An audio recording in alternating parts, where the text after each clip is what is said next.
It's like the part of an object that is not reached by light. On TVC News, I'm able to explore the many angles there are to a story, talking to stakeholders, asking the difficult questions, and digging for facts.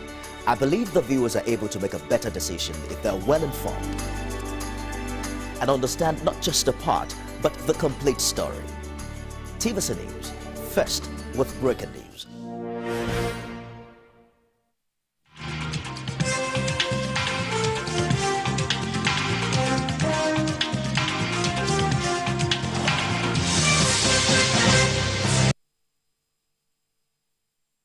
Hello, and thank you for joining the Monday edition of Journalist Hangout. I'm Ayodele Usubaku. Today on the program, Governor Muftuang resolved to challenge a sack at the Supreme Court as Court of Appeals sacks 3 opposition governors. I'll be hanging out with Babajide Kolade Otitoju and Gani Kairi Balogun. If you're ready, let the hangout start now.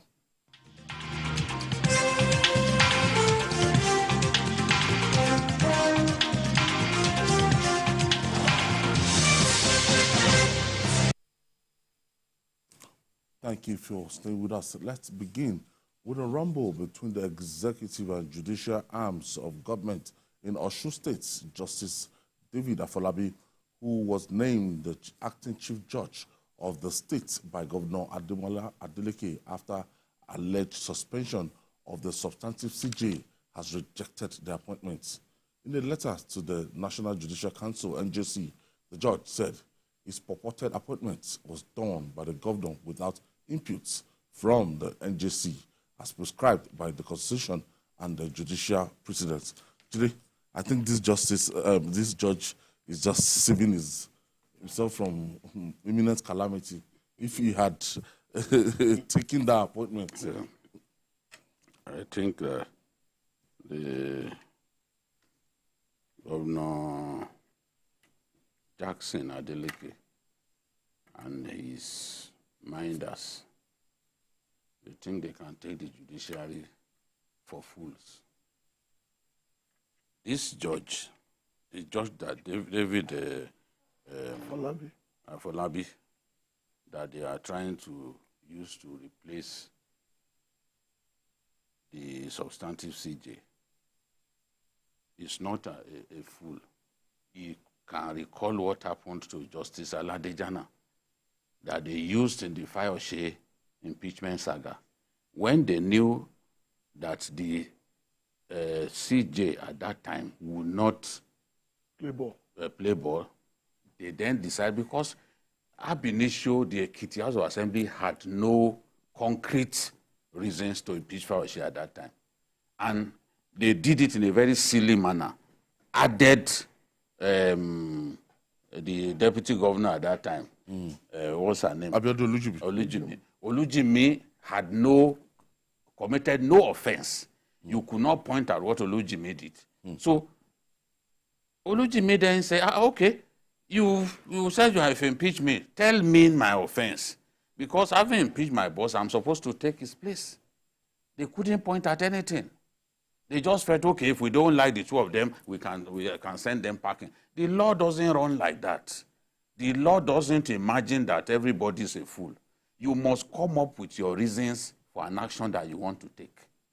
So that one went like that.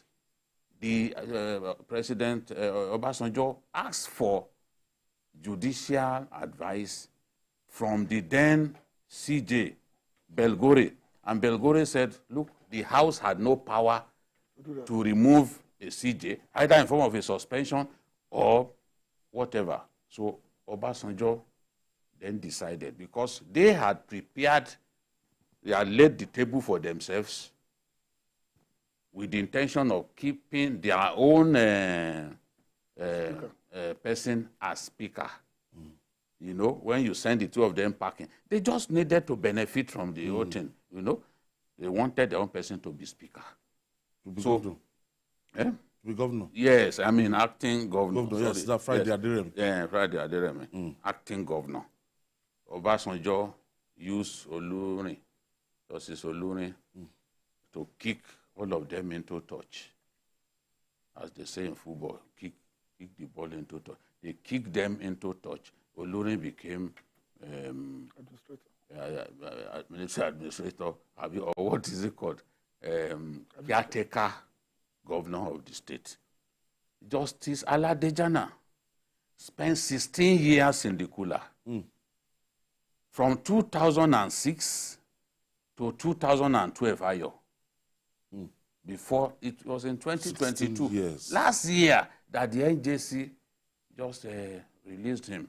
So who is that person that will not want to learn from this experience? Let me give Nigerians the background. You see, politicians, as I've always said, the Nigerian politician is an extremely devious character. They are the problem of our democracy. You can abuse INEC, they are still the people who use INEC. If there are compromised people within INEC, it's still the politicians who compromise them. They are your problem, they are the problem. What they are trying to do, this woman was supposed to leave in October, having reached the 65 years as statutory age. But President Tinubu extended the years of service of judicial officers. Now, that category of judicial officers, they will leave when they are 70. They can't live with that reality because this is a woman that is very strict, is certainly not going to play ball. So they are worried. Because of that, they are trying to see how they can kick out of that position so that they can find a pliable person. But you cannot, you are not the NJC. If it's not in your place to investigate a judge and then say you are passing, it is borderline illiteracy. These people need to go to school. If you cannot read what is in the Constitution, then you have no business being in government, except you are doing it deliberately. Believing that, okay, maybe maybe I can get away with it. I mean, arrant nonsense. You are not, it's not in your place to investigate a judge and then send the report of your investigation to NJC. No, it is the NJC that will investigate the allegation and then punish. I mean, you are not our employer. You may not like her, you may not like the person, but it is our employers who can discipline her, not you. Somebody needs to tell this governor. Let him go and learn from what happened in the Fayose matter. Because we see history unfold before us, and we are not ready to even learn from history. What kind of a people are we? You are not, it's not your place to suspend any judicial officer. You have enough powers as governor. The powers that you have should be enough for you. Why are you have Nigerian politicians so greedy for power? The same people grabbing power, they are cowards who cannot sign ordinary death warrant. People who are killing innocent Nigerians. You can't sign death warrant, but you can send thugs to go and kill people. What kind of people are they, Nigerian politicians? I'm just fed up of these people. So that judge knows what he's doing. He's not a fool. He knows that if he tries it, he's in trouble. And he knows. Because the extra 5 years have given judges the impetus now to resist things of this nature. Because normally a judge with 6 months to go, not all of them, some of them, with 6 months to go, can be coward into that. Okay, you two can be CJ for 6 months. You go out on the high, as they say in the US. And then it becomes a problem. But with this window now coming in, because the governor has done something that he doesn't even know the consequences. This man is going to be around for the next 5 years. Yes. That means you are running a state where the CJ can legitimately give an opposite order on anything you want to do. You are creating an enemy when there is no need for it. Absolutely not. Because whatever you think you are going to need the bench for down the line has not yet happened. Oh. So there's no... Not even 1 year enough. Yeah, if people are telling you that we need to do ABC so we can do X, Y, Z, they are not your friends. They are bad advisors. Because it's obvious that 2 things is happening that people don't get. One, this year, President Buhari signed into law the electricity conversion bill and the railway something. Just to buttress what you said, these are fundamental impetus for development. A governor will leave that aside. I'll be worrying about whether I can get rid of a CJ.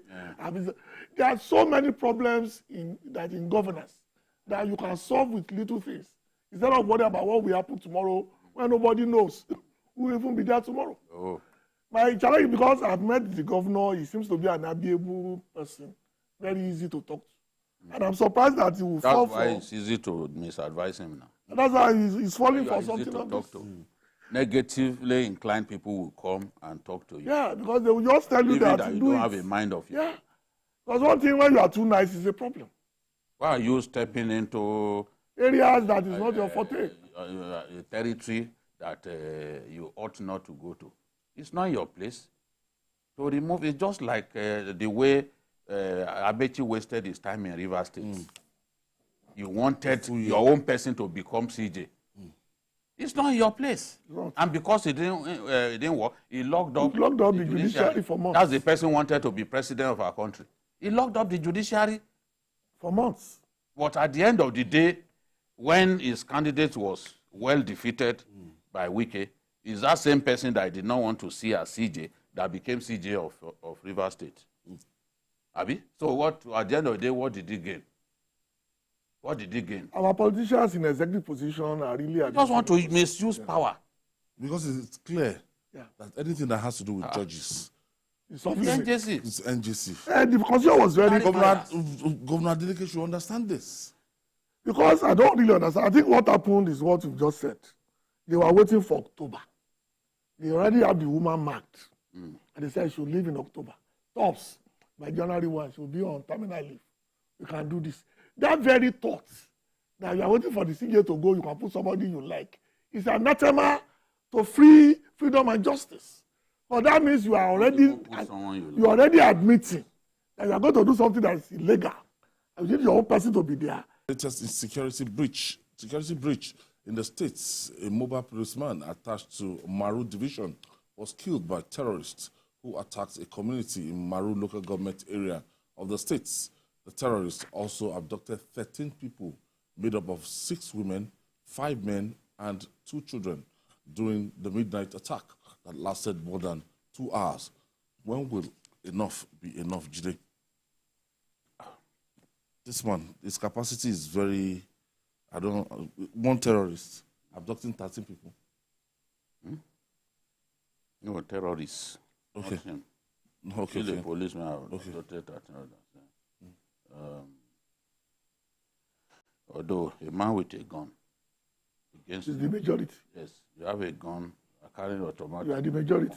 Not a small gun, automatic weapon. Arrest more than 13 people. You tell everybody to sit down, they will sleep. They will sit down. They will. Sharp. Yes. Because Oloto is in his hand. What are we talking about? Don't try it. Don't say because the person is just one person and then you want to play the role of a hero. It will not work. But in this case, it wasn't even one person. You know, he succeeded in kidnapping 13 people, made up of 6 women and 5 men, and 2 children. 2 children. Now, that area, in the very recent past, has been attacked consistently by these boys. The emir of Maru, they came after him, but the man was lucky that he was not at home. That's the emir. And that's why in the troubled states of the Northwest, many of the district heads, they fled to the state capital. It's just like Borno, for example. Some of the district heads are operating from state capital. Let nobody tell you that Boko Haram does not occupy any part of Nigeria. It's a lie from the pit of hell. It's a lie. Every time they say it, tell them that they are lying. Because we go there, we know you are not going to give me tapes. As a journalist, I like to be on the scene, see things for myself. You are not going to merely tell me stories, even if you are a soldier. There are places I go to unaccompanied, you know, so I can find out things. No one should deceive us that Boko Haram does not occupy any part of Nigeria. Ask people who know, who are not prepared to lie, who do not believe in propaganda. They will even tell you where they are. Their own places that they've turned to their home. They've been there consistently for years. You know, places like the Timbuktu Triangle, for example, is an area where they've remained for years. Forget story. In that Lake Chad? No, Timbuktu Triangle is not in the Lake Chad area. It's in the heart of Borno State. Highly forested area. They've been there. You know, so it's not Lake Chad area. Yes, a lot of some parts of Lake Chad area are really have been a fortress for those boys. That's where they keep their people, even people like the girl they kidnapped from Dapchi, Leah Sharibu and her husband. That's where they are. But for bandits to be attacking some particular communities consistently, I mean, we deserve to protect these people better. There was somebody who came on air and was saying security has improved in Zamfara. And I was looking at him. I said, what is all this? Stop these lies now. Stop these lies. When? Even the stories we read, I was in Zamfara last August. You can't tell me that because I almost ran into them while operating along the road to Jengebe. We had to wait until they finished the operation. Though I had about 7 policemen, but it was the advice they gave us was let's just leave them to finish. So we stayed on the road along with my cameraman, Bala. You know, so these guys, they can't be. The district head, they came, they wanted to arrest, kidnap the district head. The district head was not at home. They took the wife away. So our people are going through a lot. They're going through a lot, and we have to do our best to protect these people. Not coming out and telling people that, oh, this has improved, that has improved, and then the next day you hear a story of the kidnap of our people, of the kidnap of students. In this Zamfara, they've been targeting university students. I don't know what the governor is doing about it.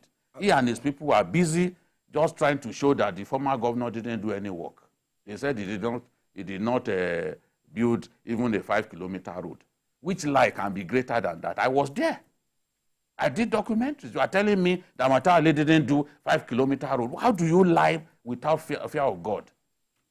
Should that even be the focus now? Protect the people, for God's sake. That is the essence of government. Protect the people. The man, he has done his bit, he's gone. Except if he wins the rerun, maybe he's coming back. Nobody can say. But you that you are in government, focus on the government. Stop deliberately distracting yourself with lies that make no sense. How can the governor not spend 4 years and you tell me he didn't do 4-kilometer road? He didn't do anything. He slept for 4 years. Or just sleeping. I think the Tinubu administration, I think they should beam their searchlight on security and speedily accelerate whatever plans they have for security. Don't forget that when they came in, one of the earliest promises made was there going to be a new focus, a more technology-driven battle taken to the terrorists. And I think the terrorists did not get the memo that they've been defeated. They will not be doing this. Because we expect that by now, both the office of the NSA and whoever is in charge of internal security will give us blow-by-blow accounts of advancements that they've made in the last 3-4 months when it comes to protecting our people. We gave it some days back.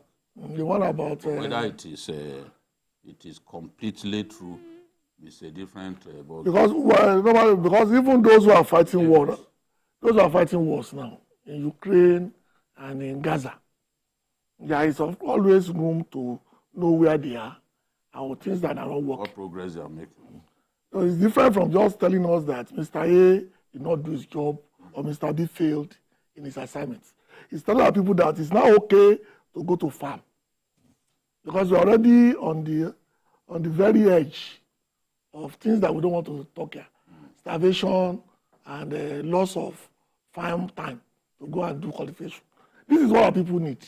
And with all the level of machismo that the governor of Zamfara, Dadalawa, was putting on when he first came in, I said that by now these things will not be happening. Because he was on telly telling us about things going to bring that has not been done before. That's so peculiar that in 6 months Zamfara is going to be Eldorado, everybody can move. He's distracting himself. And then 6 months later, I'm sure he's going to tell us that distraction was basically about the for courts. anybody. Because I keep telling people, a term for a governor is 48 months. I think the federal government should pay more attention to security. Yes, absolutely. Step I up know that the economy is at the heart of what the president is doing. He's taking his time. He's going abroad, Selling the country trying to aggressively. sell the country, the economic diplomacy. You know, when this foreign direct investment begin to flow in, it will bring jobs for our people. Even this forex illiquidity that we are facing, there will be improvement in that because they will bring their money and inject and invest in the economy. You know, so everyone wants this portfolio investment, foreign direct investment. People want it. So we can see his effort along that line. But in the area of security, there is need for improvement. Look at what happened with the convoy of the governor of Zamfara. You know, on his way back. You know, they attacked the convoy in broad daylight. This kind of thing. And we will be told that, no, that whole area is safe, this and that. No. We've got to do much better at protecting our people. If we wait after a few days, you hear another story, especially about Zamfara, where they are picking school, university students that are still in captivity as we speak. You have all of that, your plate is full. You are supposed to bother yourself with giving yourself immortality. You are an educated person, somebody with tremendous exposure. You worked in the bank, executive director in the bank, you have exposure. Yes. You are an in-law to one of the greatest bankers to come out of our country. And you cannot just make good things happen. Instead, you are busy disturbing yourself about Matawale. Inanities. Somebody who has gone, he has done his bit, he has gone. Why are people like this? What's your business? People will talk about you too. Why not just focus? We see some people when we want to interview them about the past government, they will say, no, we don't want to talk. I'm focused on where I'm going. If Dawda Lawal really, knows where he's going, that's where he should be focused on. Getting your commissioners and other people to be doing WhatsApp this thing and saying somebody didn't do, what's it called? Didn't do 5-kilometer road. What was going on? And you expect Nigerians to believe that. How is that our business? Do your own job. Yeah, because I thought with his exposure that he's going to come on board with novel ideas, something that's not been seen before. Okay. Like the guy in Niger State is doing. Let's quickly take this breather. We'll be right back after this time out.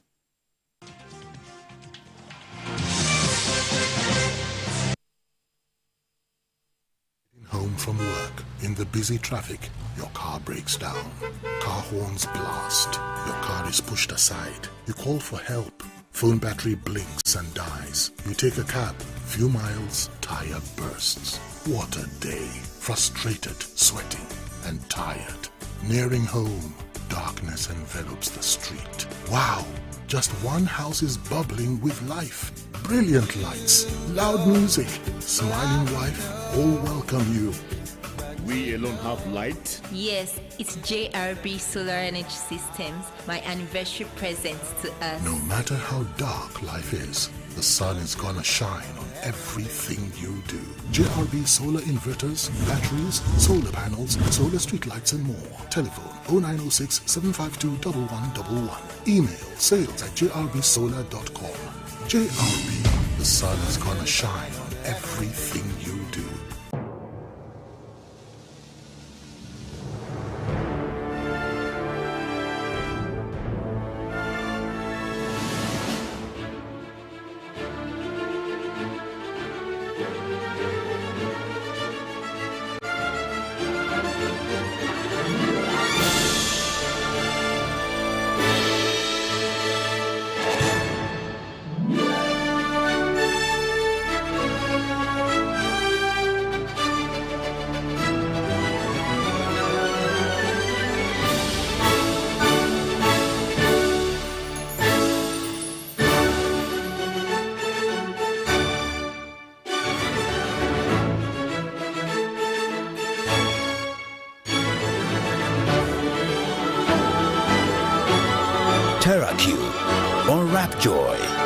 stylish taste.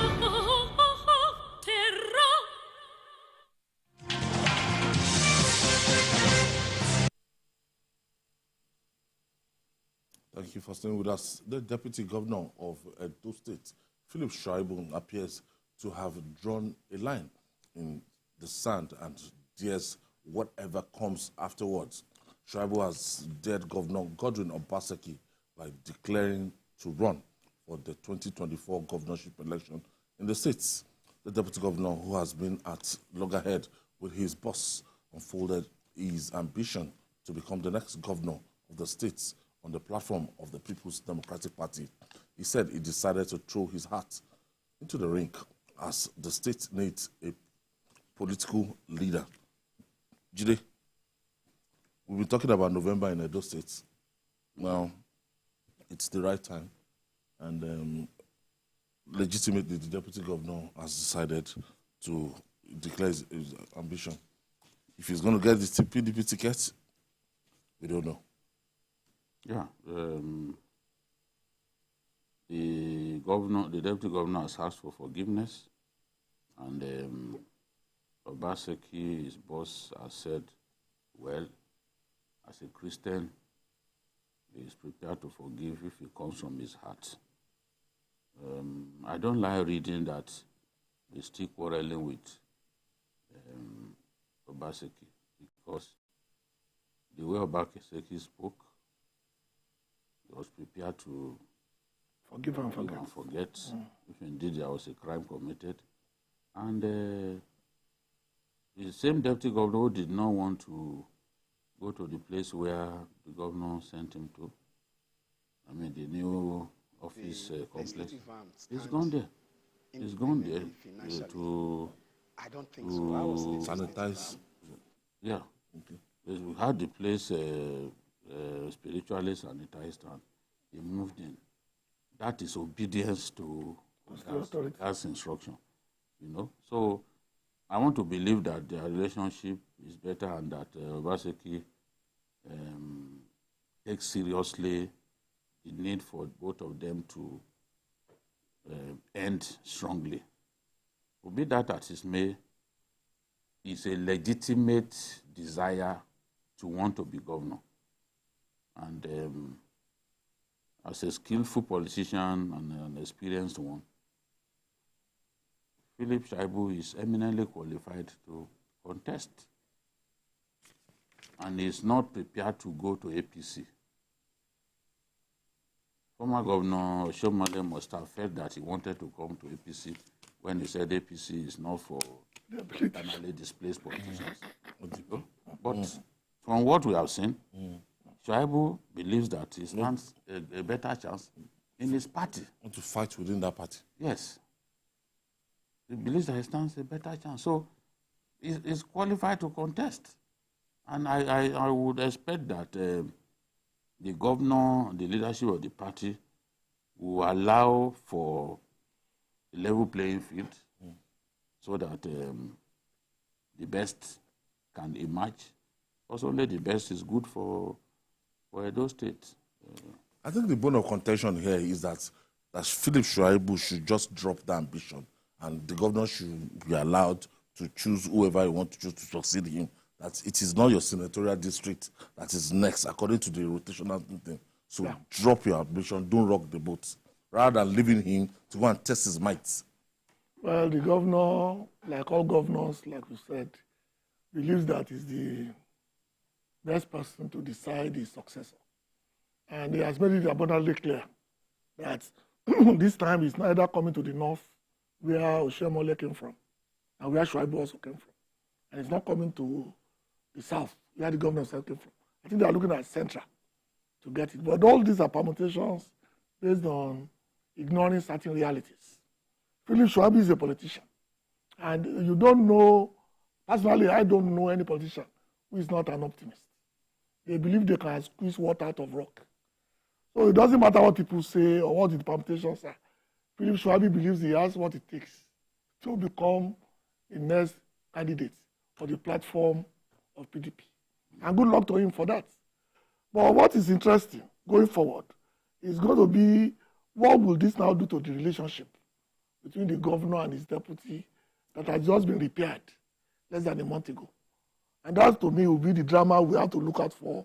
Because by saying that you want to give the state a practical leader, that, of course, is already an indirect indictment of whoever is the governor today. And that, to me, is going to be how it's going to run a campaign. That's not what he meant. He feels that, okay, the person coming does not have the experience that he has. Okay. What he's saying is, look, the state needs someone who will hit the ground running immediately. That is somebody already familiar with the ropes, not someone coming to learn the ropes. So that means he's aware. The point that he's making. He knows that his principal is supporting a banker without political experience. A non-politician. Yes, so he believes that, look, the state needs someone who will just hit the ground running, comes into office, is already familiar with the terrain, he will settle down quickly, and then begin to work. I wanted to ask him. He was thinking that, okay, whoever they are bringing now will amount to an experiment. You understand? Just like amount to an governor. experience. I mean, experiment. You know, something that the person is not familiar with. But Philip Shaibu is in his natural habitat as a political animal. So he believes that, look, I am the best placed to continue the job that Obaseki has been doing for all these years. So I wanted to ask you that, look, does he have the capacity to pick up that ticket at the expense of the governor in the same political party? I don't know. I can't say, but I've seen people do that. Yes, I've seen people. It depends on the leadership of the party is very crucial. The leadership of the party at the state level. is crucial at both the state and federal level, but they can frustrate you if they don't want you. We've seen how we did. What is the module that they will use? Is it direct? Is it Delegates? Yes. Or direct? That can be. With that can actually decide who. So people who are popular, for example, it will favor them when you say direct, and direct will take it completely out of the governor's hands. So we not allow that. Except they are prepared to massively compromise the system. Indirect will put power in the hands of every member of the party. At that stage, governors have little to do by way of manipulation. People do that when they can see that a candidate or an aspirant is very, very popular. That was what the SGF opted for in Benue. Father earlier, extremely popular, it was like a moving train, you know. SGF opted for direct primaries because clearly Alia was his choice, and he knew that with Alia's popularity, he does not even need to campaign. And so he clinched it. If they had not done that, people who had been in the party for years, they would have greater support from delegates. Because these are people that they've dealt with, related with over the years, more than an individual who had not been in the party for long, a cleric who just joined them. But the popularity of the cleric was overwhelming. And the SGF, Akume, knew that they could profit from that. That's what happened. Today, both men are not chummy anymore, but that is the nature of politics. And finally, more hammers of the judiciary continue to fall on the heads of some state governors in Nigeria. The latest is the Plateau State Governor, Caleb Mutuang, whose election was overturned by the Court of Appeal, but Governor Mutuang has resolved to appeal the verdicts of the appellate court that nullified his victory in the March 18 governorship election. In a statement by his Director of Press and Public Affairs, Giang Berry, The governor described the ruling as temporary setback. This is the third governor of the platform, on the platform of the People's Democratic Party, that's the opposition party, will be sacked by the appellate courts, causing some Nigerians to raise concern over what they call a plot to make Nigeria a one-party state. Jide, do you reason along with this interpretation? How can I reason? How can I reason along? It makes no sense for me to reason along that line that, oh, it's a one-party state that they want. What happened in Plateau is an unfortunate thing. This is a governor, a very good governor, accessible, determined to change the face of his state. He's someone that I like personally. But I've been wondering that since other political election winners on the platform of the PDP have been sent packing, using the same judicial principle, the same legal principle, I've been really feeling for this governor. Because where the court tells you, go and do primaries, It's another. it's another. Why would you not do it? In their inner recesses, they will be regretting their action. And it's not the first time. The only difference is, I thought that this issue would have been determined a long time ago, so that they would not even get to the point of contesting. Because that's what happened in Rivers. Amechi and Magnus Abe, they dragged themselves to court. And before our eyes, because the order of the court was not complied with, APC did not have candidates in the 2019 election in Rivers State. Or have Nigerians forgotten? Zamfara. In Zamfara, they could not come together. Abdulaziz Yari wanted his own people. Dauda Lawal, Senator Kabru Marafa, and others in the so-called G10, they did not agree with Yari about the people to contest. They were grappling. Oshomole, the leadership of the APC, appeared to support Dauda Lawal, for example. But what the law says, which was what INEC sat upon, was that if we are to believe, we are to agree on, what's it called, that there is consensus, then everybody on the other part, on that side, must agree.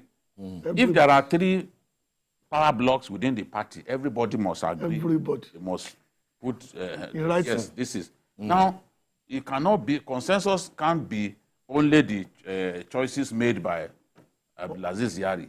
So when they sent in the list, when Oshomole brought a list, of course, he was challenged by Yari. That was when Yari was saying that he was prepared to die, that he and Oshomole would end up in the cemetery. Which one? Remember that, no, cemetery was the word he used. Okay. You know, there was one video that went viral at that time. In the end, INEC disagreed. They went to court. Then, I think the appeal court in Sokoto Division gave them judgment. Yari's candidates sailed in. They contested the election. But the matter was decided by the Supreme Court. Kabru Marafa and others refused to agree. It was decided after the election. What happened? They sent them packing. Everybody.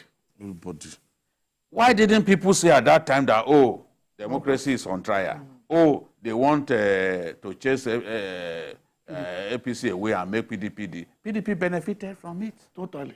If court says go and do this, you must do it. Then you come back to the same court and expect that things will change. No. Look at all the House of Reps members that PDP lost in Plateau State. Look at House of Assembly. Look at because they are all products of that. The illegal primaries. They only had primaries in 5 local governments. This is the bone of contention. It has nothing to do with APC. It has nothing to do with, oh, people are chasing, what's it called? that they want one party state. state agenda. The other one, that of Zamfara. On the day that they were counting, that they were doing the collation, I remember that returning officer was complaining that he was kidnapped along the way. He was bringing results. Some people in military uniform came, kidnapped him, and then they gave him a different result to read during the collation. The man said that was not the result that he collated at the local government level. But we didn't know who was behind those soldiers that were used to kidnap him and disrupted and diverted the convoy to somewhere else. We didn't know at that time. But he went to testify against INEC. Where a returning officer testifies against INEC, what do you expect? He said, look, the result that I read was not my result. Yeah, it was So given to me. what did the court do? The court then said, okay, go and do fresh election in the whole of Maradon local government. That's more than 90,000 Can alter the voters. situation. All So right. that is what altered the thing, because the margin of victory was not up to even the potential votes in Maradon alone. So that's what happened. People should stop saying, oh, democracy is on trial, they want one party state. Which one party state? There is no guarantee that Matawale will even win if they do the election. No. Okay, we'll be right back after this breather. Stay with us.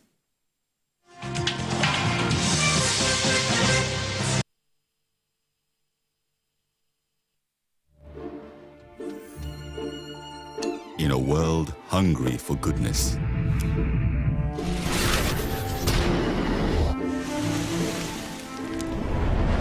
with a splash of golden terra oil, a mom can transform a frown into a smile.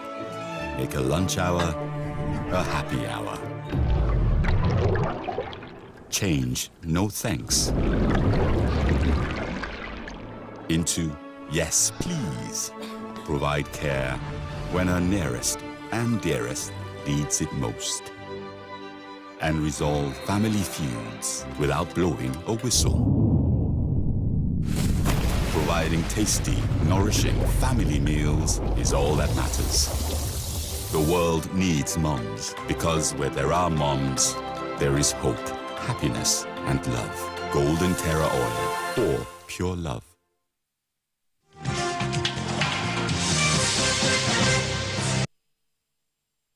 Thank you for staying with us. This is Journalist Hangout. GKB, so in this situation, what do you foresee?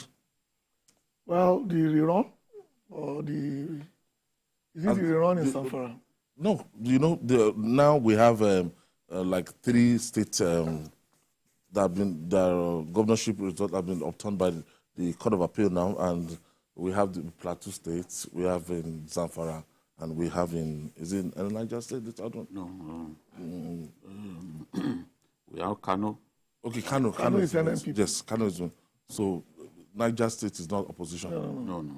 Even in Nasarawa, I think they... I mean, Nasarawa, sorry. Nasarawa, APC, the governor lost at the tribunal. So it's not really peculiar. It's not in one direction, as we thought.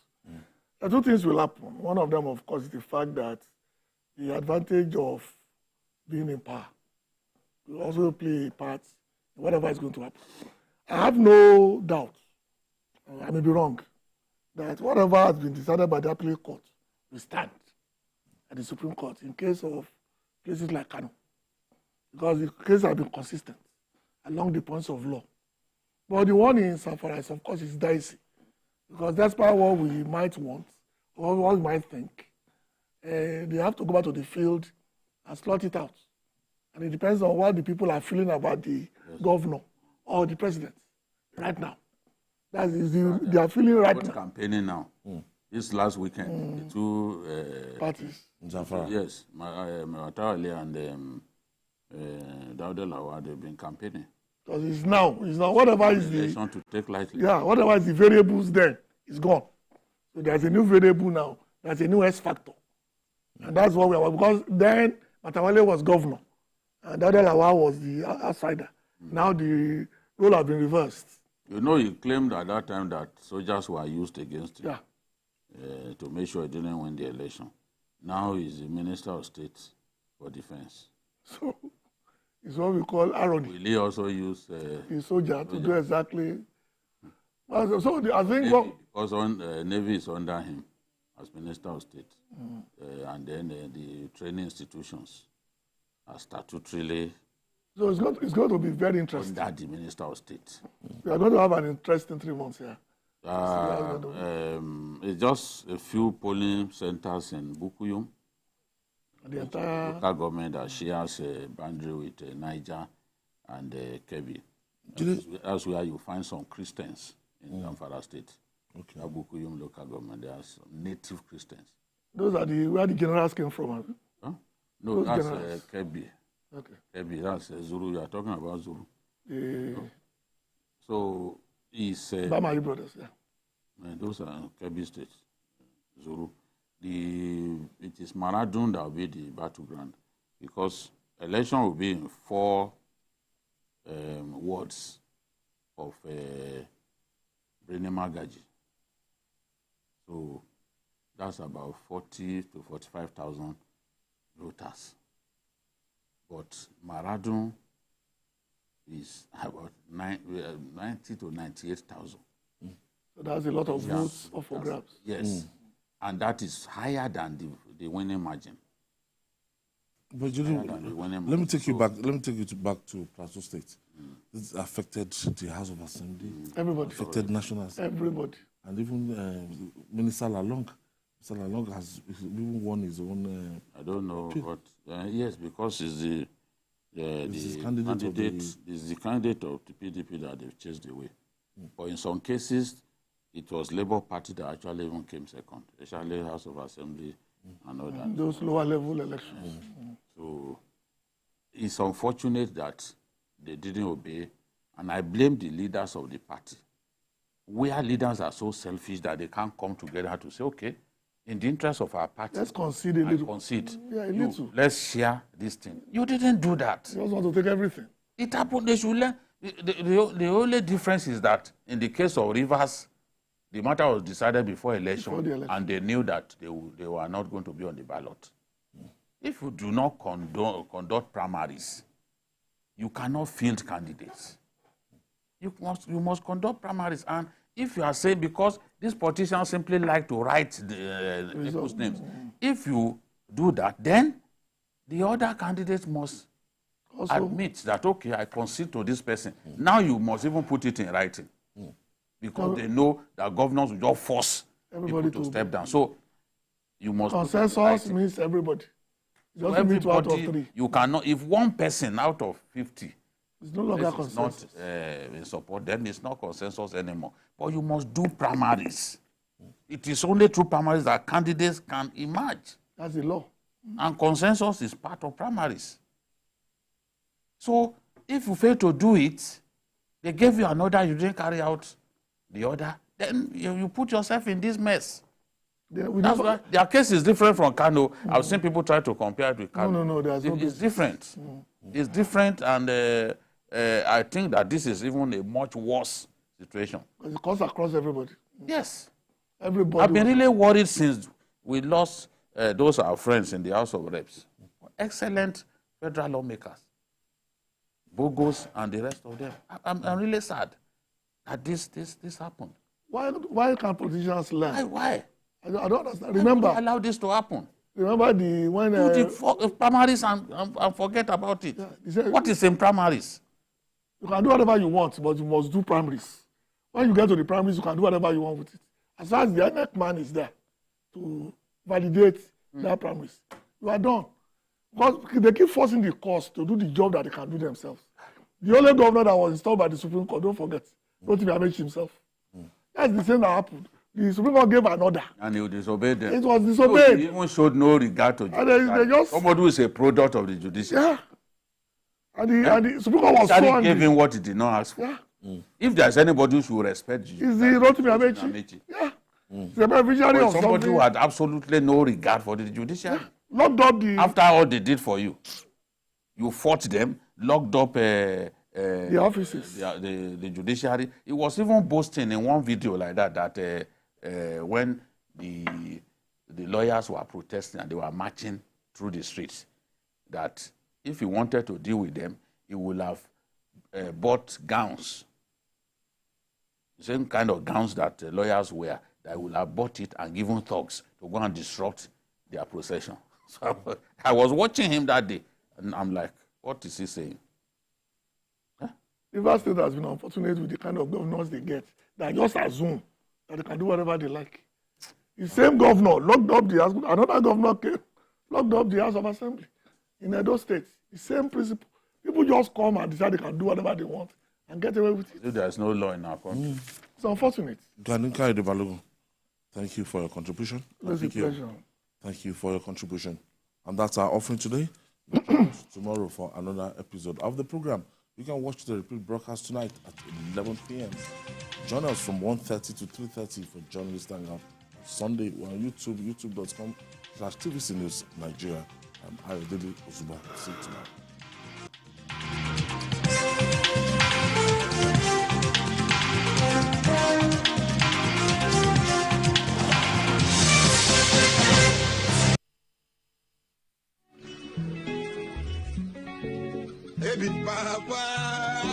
Thank you. Welcome. Thank you. Sit down. How you doing now? They can't wait. I bring your medicine. Thank you.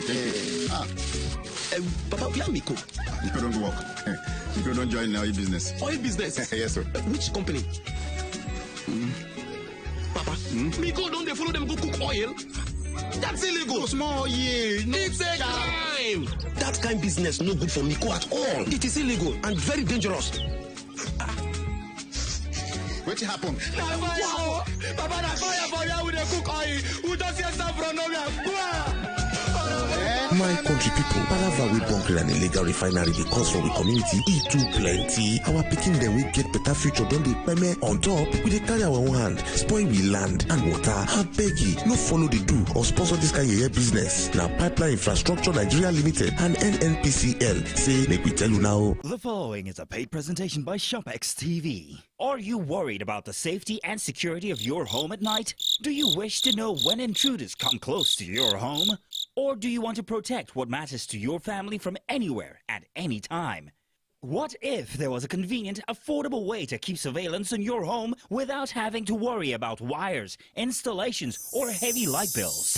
Introducing the incredible Sidebulb HD Cam, the robotic 360-degree two-way torque camera with action tracking technology. Sidebulb is the ultimate solution for discreet and powerful surveillance. It's so easy to install, and the app lets you rotate and view the video from your Sidebulb in real time from any smartphone.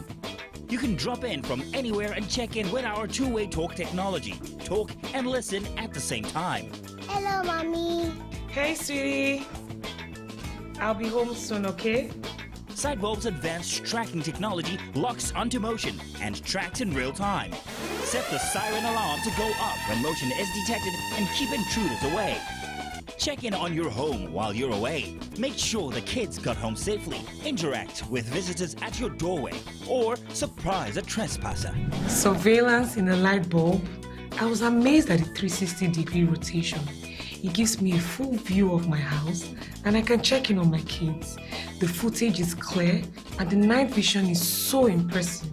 The best part, I can add multiple sidebulbs for a complete home surveillance. I really like my Sidebulb. It's so easy to use. I just downloaded the app, I put it on my phone, and I add it up and run in about 3 minutes. Traditional surveillance systems are bulky, expensive, and difficult to install. But with Sidebulb HD Cam's innovative design, installation is as fast as changing a light bulb, and it's made for indoor and outdoor surveillance.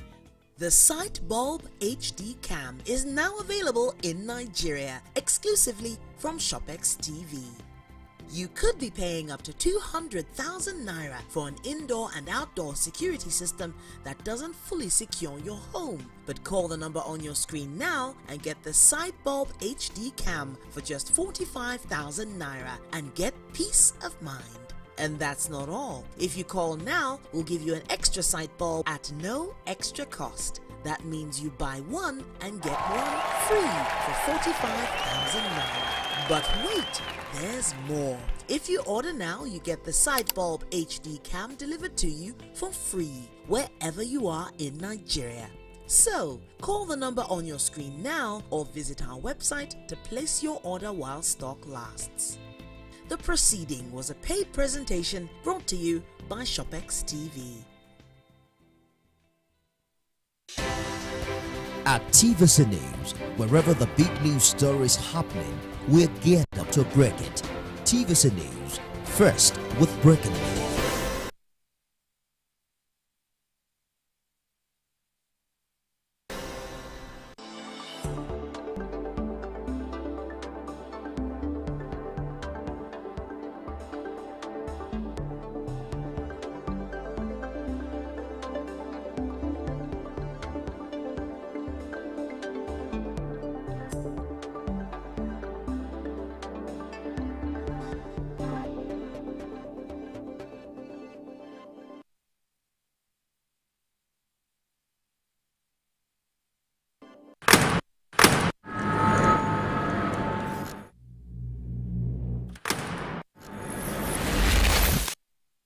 Voted as the best TV station of the year.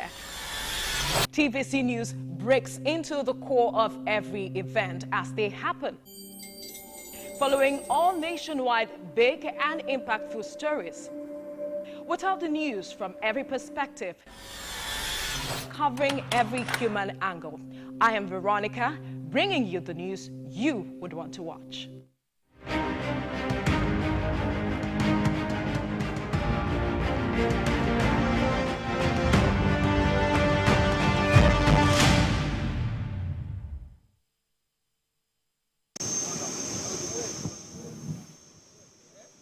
President Bola Tinubu arrived in Berlin on Sunday for the G20 Compact with Africa conference.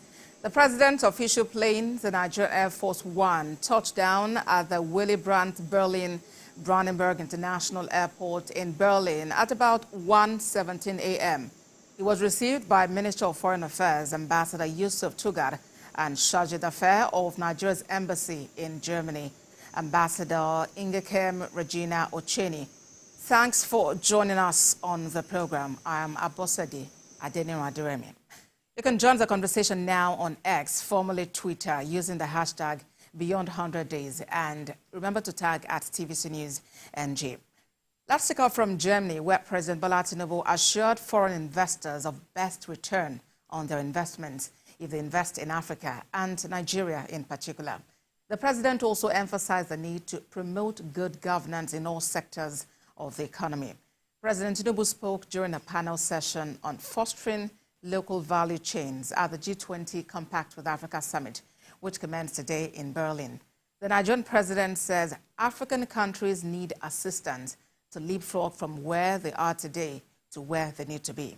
The German Chancellor Olaf Scholz announced a €4 billion investment in Africa and emphasized that it is not a development aid, but about investments.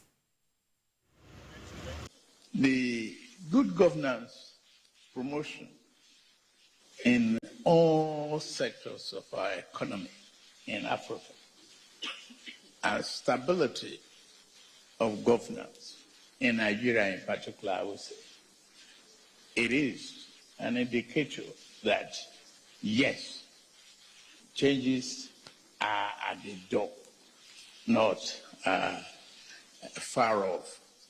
Equally, we should continue to understand the data of Africa. Often tell President Tinubu that if Nigeria goes well, in West Africa we will go very well. And so I count on him to continue to open further the Nigerian market. I'm at ease to say this because Cote d'Ivoire, the first trading partner of Cote d'Ivoire, is Nigeria.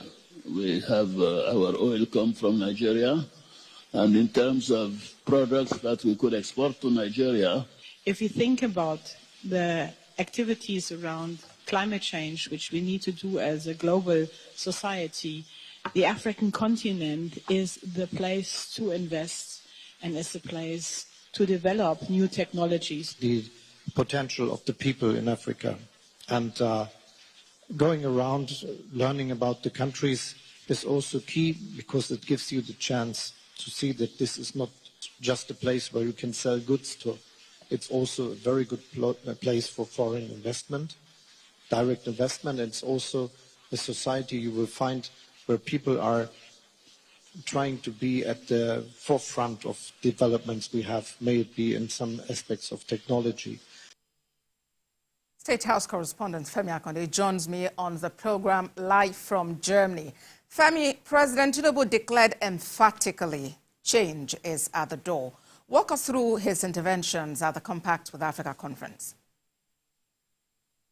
All right, we would have Femi in just a moment. He has been with the president. He experienced the panel session and other development regarding the conference. He would be joining us for more on how it's actually going there. But it's important to know that the G20 is an intergovernmental forum comprising 19 sovereign countries, the European Union and the African Union. And it aims to address major issues that are related to the global economy, international financial stability, climate change mitigation, and sustainable development. And the ongoing summit hosted by the German Chancellor Olaf Scholz is coming at a time that the federal government of Nigeria is working to attract direct foreign investment into the country, and that's in its drive to develop the country's economy. Of course, it has a lot of significance, which would be getting into, and of course would also be delving into what Nigeria stands to gain, what the economy stands to gain from these interactions there. I understand Femi Akonde, our State House correspondent, is standing by. All right, we'll have Femi later, but at the moment we have the CEO Economic Associates, Dr. Ayo Teriba. He joins us on the program from Lagos. The Compact with Africa is in its 7th year. Let's talk about the significance of this year's conference. Thank you very much. Pleased to be here. Thank you for the invitation. Right. The world puts a lot of prize on Africa in terms of its human capital assets and its physical capital assets. And Africa has more potentials than it is actualizing. So it's in the interest of the African governments and the governments across the other continents to partner and see how the world can benefit more of the human capital and the physical capital potentials of Africa. So that's the significance, of these meetings that are dedicated to how to unlock the resources that the world can benefit from Africa. And it's interesting that this year the emphasis, as has been underscored, particularly by the German leader, is the world is now more interested in investing in Africa than in giving Africa aid. So they are beginning to see Africa as a very convincing investment proposition. So on the part of the German government, they pledged $4 billion dedicated to Africa. And if this is what you get across all the other major countries, then we might be onto a new dawn for Africa. Indeed, Dr. Teriba, 4 billion euro is actually massive. So are you saying that that announcement of investment in Africa actually excites you? Well, it's a departure, it's a major departure. The significance is they are not talking about donating money to Africa. They're not talking about canceling Africa's debt.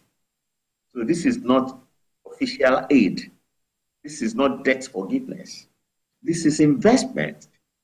Every billion euro is good, but it's a pittance when you are talking about the universe of investment opportunities in Africa. Because the journey of 1,000 miles begins with one step. So that is the significance of this year's conversation. Africa should be discussing with the rest of the world on investment, not on debt, not on loan, not on debt forgiveness, not on the donation. So as equal partners on the investment table. Absolutely. So it's time for Africa to arise. And the German Chancellor was very emphatic about the fact that nobody should underestimate the potential of the people in Africa. He said that over again, just to underscore the fact that there is enormous potential in Africans. So talk to us about how you think that this human capital development can actually be harnessed for the growth and development of the continent. Right. The way Africa compares with the other continents as far as human capital is concerned is that Africa is the only continent with a growing population. Africa is the only continent with a largely young population. About 60%, of the African population are youth, below 30 years of age. In contrast to the other continents, where the majority of the population are maybe above 40, they have got to the stage where their death rate is higher than their birth rate. They have got to the stage where their own population is declining. So in terms of the hopes of the future, for human capital, Africa holds the aces.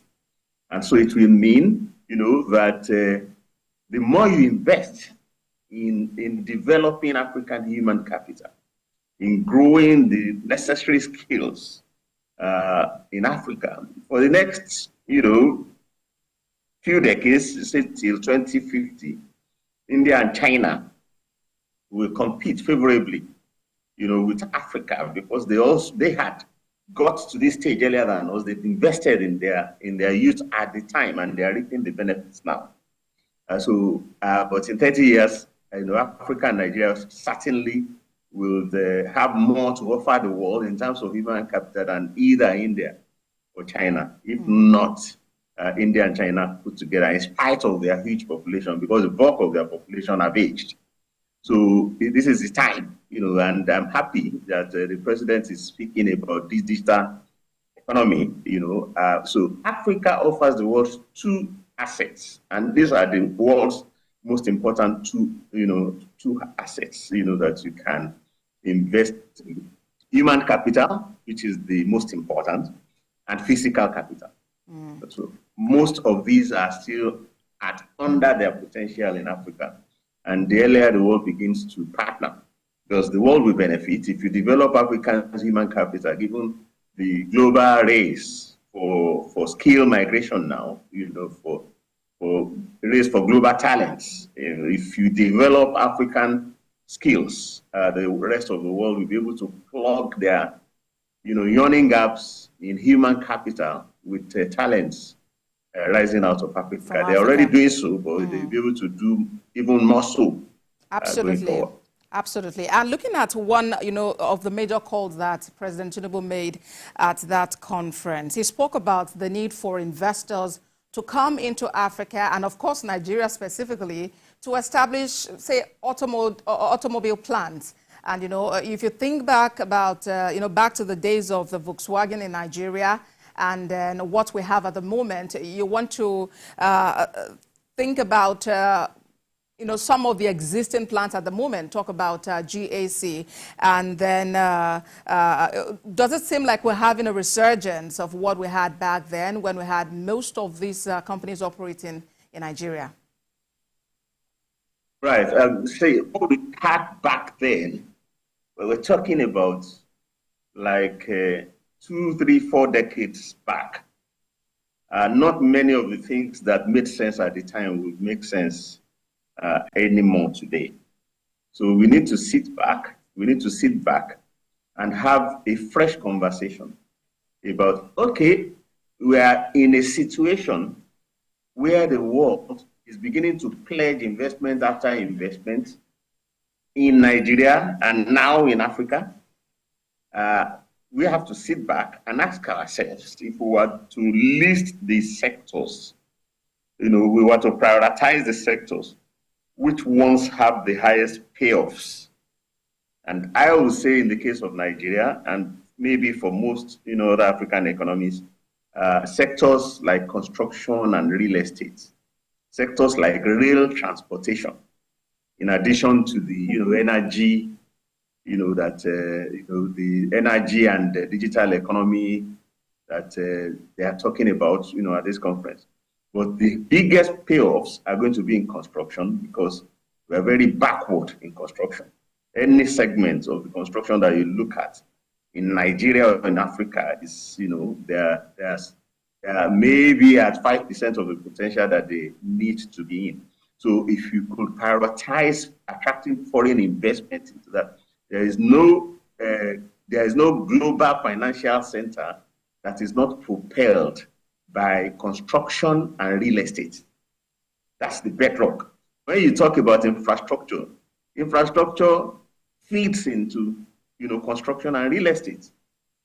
It's an amenity to infrastructure and real estate. So I do think Africa needs to promote the place of its real estate and its construction, and also rail transport, which is at the first stage, which is about construction, but it's probably one of the biggest sources of employment, of growth, and of revenue for governments, and it's lacking in Africa. In many African markets, they don't have rail transport. But Dr. Teriba, when the president made that call, definitely he was speaking to investors who were in attendance, and he was probably just looking at their strength at the moment. Already we know that Volkswagen is a German company, and then he just felt, okay, it's an opportunity to pitch it. They were once in Nigeria. Why not come back again and do business in the country? Don't you think that must have been the logic? Volkswagen was once in Nigeria and left. So don't you think they can actually come back? Unless you address why they left. And then you have to come back to road or rail transport infrastructure. You will have to come to energy infrastructure. Once you fix road transportation infrastructure and energy supply infrastructure, you will see car makers in their hundreds flock back to Nigeria. So telling them to come when the competitive conditions, that we make sure that they are profitable and they don't shut down and leave, have not been addressed. I think we should be honest with ourselves. Manufacturing will come after you fix infrastructural issues, which is vital to their competitiveness.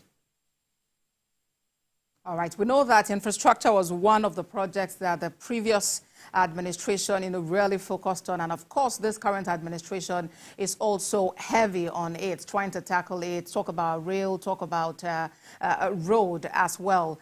So what exactly would be your call now? You have noted, some of the challenges. Infrastructure has to be in place. Energy has to be in place. What would be your call now, especially as we gear up for the next year's budget? Very good, very good. The reason the previous administration did no more than talk about rail, they did no more than talk about any infrastructure, was that they did not open the space to foreign investors. When we opened telecoms to foreign investors, you have more lines connected now than you need. You have 200 million lines from 500,000 lines. So Nigeria knows what makes infrastructure tick from our experience from telecoms.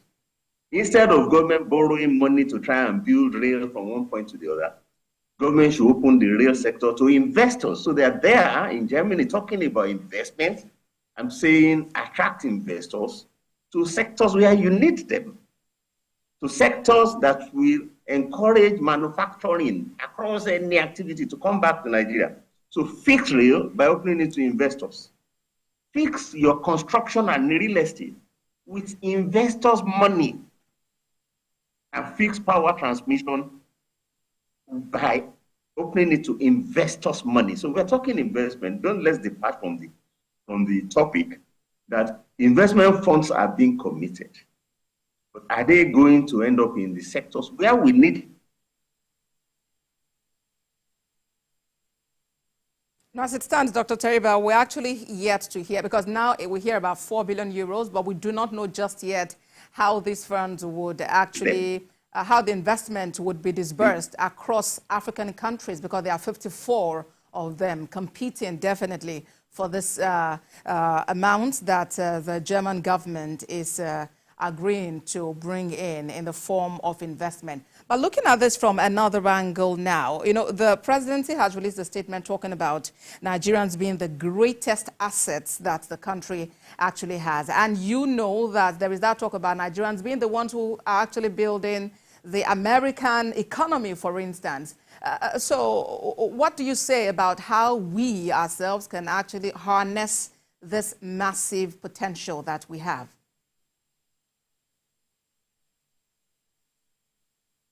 As in human capital? Yes, please.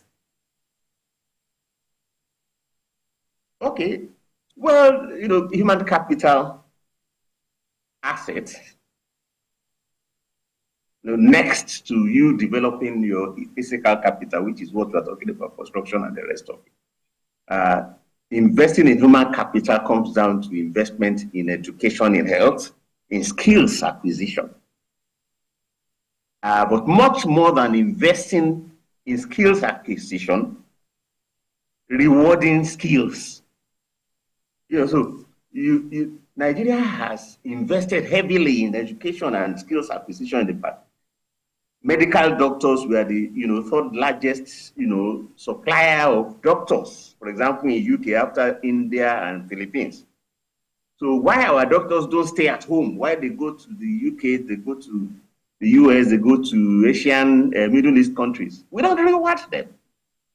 So you have to combine investment in skill development with deliberate government policy to make sure that skills are rewarded. So they are beginning. South Africa is coming here to recruit doctors from Nigeria, proposing rewards to them, and it's attractive to them.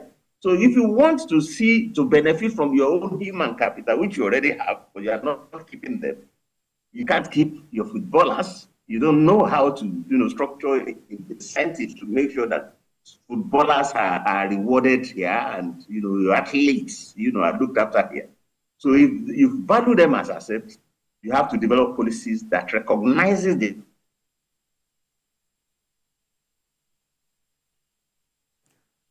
So Dr. Teriba is emphasizing the need to actually reward skill. Yes, we have a great human resource capital, but then we need to ensure that there is a policy in place to reward those who actually put in the work. You may continue with your thoughts, Dr. Teriba. Yeah, that's fine. That you have countries in the world across Europe, America, and Latin America have a policy that they call making work pay. MWP, you can Google it. And it's about making sure that you recognize skills, you train them, you certify them, and you reward them.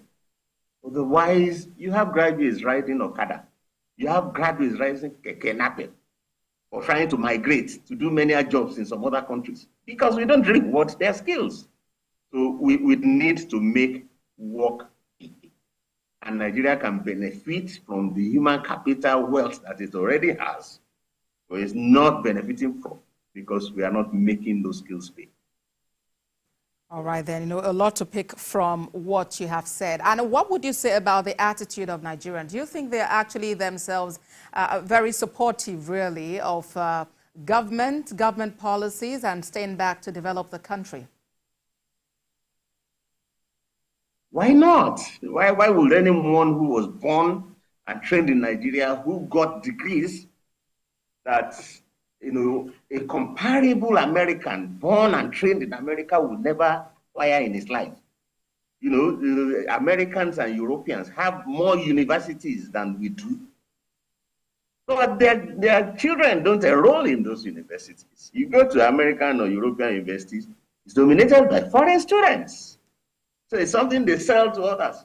So we have our universities, our children have enrolled, they've been equipped, they are doctors, they are lawyers, name it, any field of intellectual pursuits. You have Nigerians there, but they thrive in the US, they thrive in Europe, they thrive in the Middle East, and they are beginning to thrive in other West African countries.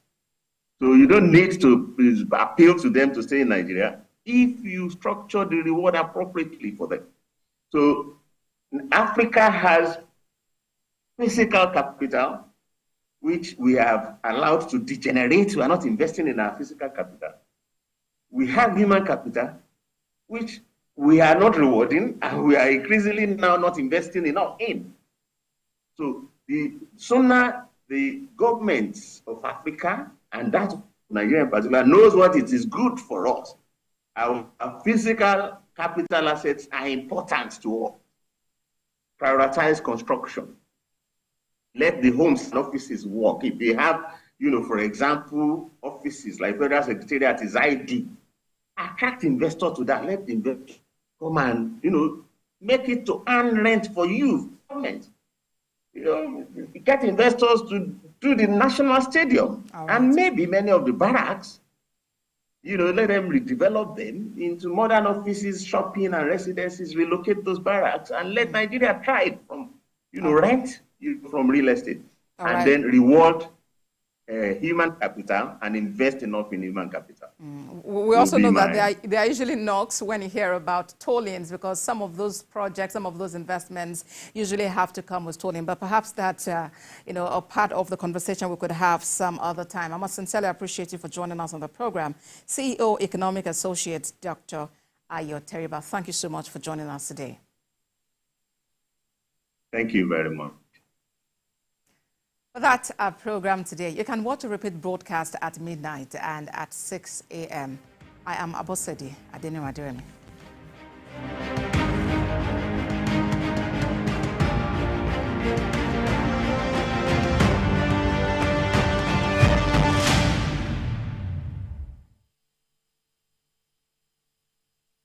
Following is a paid presentation by ShopX TV. Do you struggle with having an active and healthy lifestyle due to your busy schedule? Do you find it's difficult to make it to the gym? You want to improve your overall health, but don't know where and how to start? Medical experts agree that walking, running, and jogging are amongst the best ways to stay fit and enjoy a great active and healthy lifestyle. What if there was a convenient and affordable way to improve your health, improve your mood, and lose weight right in your own home? Introducing the SportX Digital Compact Treadmill, the compact foldable treadmill that makes being active and losing weight fast and easy. Just unfold it and walk, jog, or run while you watch your favorite programs on TV. And when you're done, just fold it and store it away. Now that's convenience. The secret is its advanced design that houses a 1-horsepower motor that is twice the size of most treadmills, packed into a nice compact unit, powering every step you take. You get the SportX Digital Compact Treadmill System complete with a rugged commercial-grade ultra-durable traction belt, large LCD multifunctional display that displays speed, time, distance, calories, and has 12 different exercise programs, as well as a magnetic safety key for added security. The SportX treadmill has really helped me get back in shape after childbirth. I love it because it's compact and can fit anywhere in the house. And when I'm done, I fold and put it away. Easy peasy. This is the best piece of equipment for people like me who want to stay active without leaving the home. I simply unfold it and use it while I watch my favorite program on TV. Joining the gym can cost an absolute fortune, and you could be paying up to 600,000 naira in annual gym fees. Get the SportX treadmill to save the cost and work out from the convenience of your home. You could pay 500,000 naira for a treadmill like this, but you can get the SportX treadmill for not 400,000 naira, not even 300,000 naira. Order right now and get this for just 294,500 naira only. But wait, there's more. If you order now, you get the Sport X Digital Compact Treadmill delivered to you for free, wherever you are in Nigeria. The Sport X Compact Digital Treadmill comes with ShopX 30-day money-back guarantee. If you're not satisfied with the treadmill, send it back for a full refund. But hurry, limited stock available. So, call the number on your screen now or visit our website to place your order while stock lasts.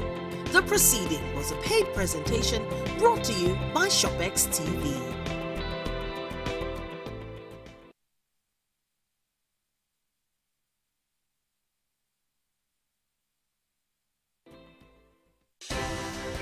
At TVC News, wherever the big news story is happening, we're geared up to break it. TVC News, first with breaking news.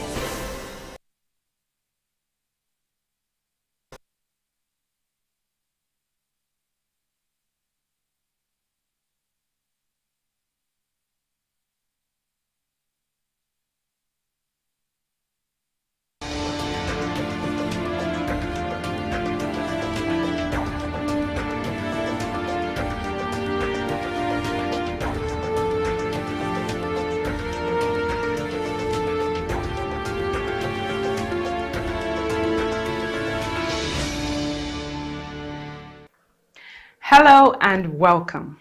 NAFDAC and Your Health is back as usual to give you information on NAFDAC, that agency that is saddled with the responsibility of safeguarding the health of the nation, and to also educate you on how to sustain your well-being by patronizing only wholesome food products, drugs, cosmetics, and medical equipment. I am your host, Amanda Ugo. Today on NAFDAC and Your Health, we'll begin with the press conference where the Director General of NAFDAC, Professor Mojisola Adeyeye, gave account of how the Global Fund Resilience and Sustainable System for Health was utilized to strengthen NAFDAC's regulatory system and the impactful regulatory methods the fund were used for. Then on the second segment, we'll move on to take highlights of the destruction of fake, falsified and substandard regulated products which recently took place in Kuje Area Council at the Federal Capital Territory. Safeguarding the health of Nigeria is a task which NAFDAC, particularly under the leadership of Professor Mojisola Adeyeye, has resolutely committed all energy that can be mustered and all resources that can be harnessed to. This is to ensure that under whatever circumstance, the agency does not fail in delivering on its mandate. For this reason, the agency goes all out to seek all necessary partnership and support both locally and internationally. One of the supporters who have made the agency's most remarkable achievements in recent times possible is the Global Fund Resilience and Sustainable System for Health, GFRSSH, through a grant given to the agency via the National Agency for the Control of AIDS, NACA. In her characteristic manner of being accountable to the latter, the Director General of NAFDAC, Professor Mojisola Adeyeye, in a press conference in the agency's Abuja office recently, explained in details how the $2.3 million grants gotten from the Global Fund Resilience and Sustainable System for Health have been judiciously expended to strengthen the agency's regulatory system and make a lasting positive impact on the well-being of the Nigerian public. The National Agency for Food and Drug Administration and Control is mandated to safeguard public health by ensuring that food and drug products are made available to the public and these products are safe, effective, and of good quality. NAFDAC is proud to announce the significant